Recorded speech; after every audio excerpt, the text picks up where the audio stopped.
Congress party Sam पित्रोड़ा के बयान के बाद कंप्लीटली एक्सपोज हो गई।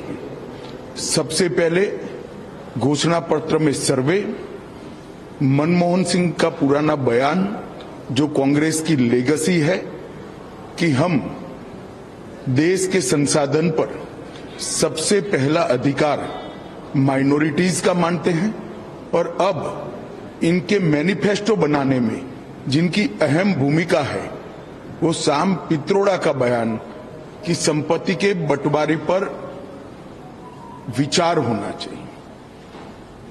अमेरिका का हवाला देते हुए इन्होंने कहा कि 55% संपत्ति सरकारी खजाने में जाती है।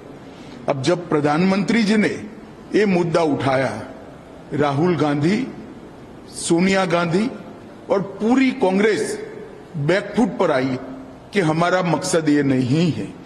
परंतु आज सैम पित्रोड़ा जी के बयान ने कांग्रेस का मकसद देश के सामने स्पष्ट कर दिया है। वो देश के जनता की निजी संपत्ति का सर्वे कर निजी संपत्ति को सरकारी खजाने में डालकर जो उन्होंने यूपीए के शासन में तय की थी प्रायोरिटी कि देश के संसाधन पर सबसे पहला अधिकार माइनॉरिटी और उसमें भी मुस्लिम लोगों का है, उस प्रकार से इसका बंटवारा करना चाहती है। मैं मानता हूं कांग्रेस पार्टी या तो अपने मैनिफेस्टो से इस बात को विड्रॉ करे या उन्होंने स्वीकार करना चाहिए कि यही उनका मकसद है। और देश की जनता को भी मैं अपील करना चाहता हूं, इनके महत्वपूर्ण नीति निर्धारण करने वाली लोगों की टीम के मुखिया सैम पित्रोड़ा के बयान को देश की जनता गंभीरता से ले। इनके मन में छुपी हुई मनसा क्या है आज बाहर आ गया है। इसका कॉग्निजेंस, इसका संज्ञान देश की जनता ने लेना चाहिए। और कांग्रेस पार्टी अगर ये नहीं करना चाहती तो अपने मैनिफेस्टो से सर्वे की बात को विड्रॉ करना चाहिए, ये घोषित करना चाहिए हमारी प्रायोरिटी माइनॉरिटी नहीं है, हमारी प्रायोरिटी गरीब है। जो हमारे देश के प्रधानमंत्री नरेंद्र मोदी जी ने कहा है, देश के संसाधन पर सबसे पहला अधिकार देश के गरीब का, दलित का, आदिवासी का और पिछड़े का है। मैं मानता हूं देश की जनता ने आवाज मुखर करनी चाहिए और डिमांड भी करनी चाहिए। Kriti Mehta, let's quickly start with the biggest news point at the moment.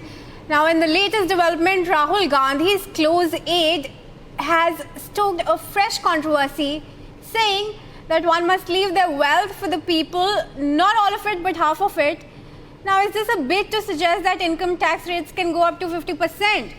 Furthermore, is this Congress's wealth redistribution plan? Listen in to the comment first.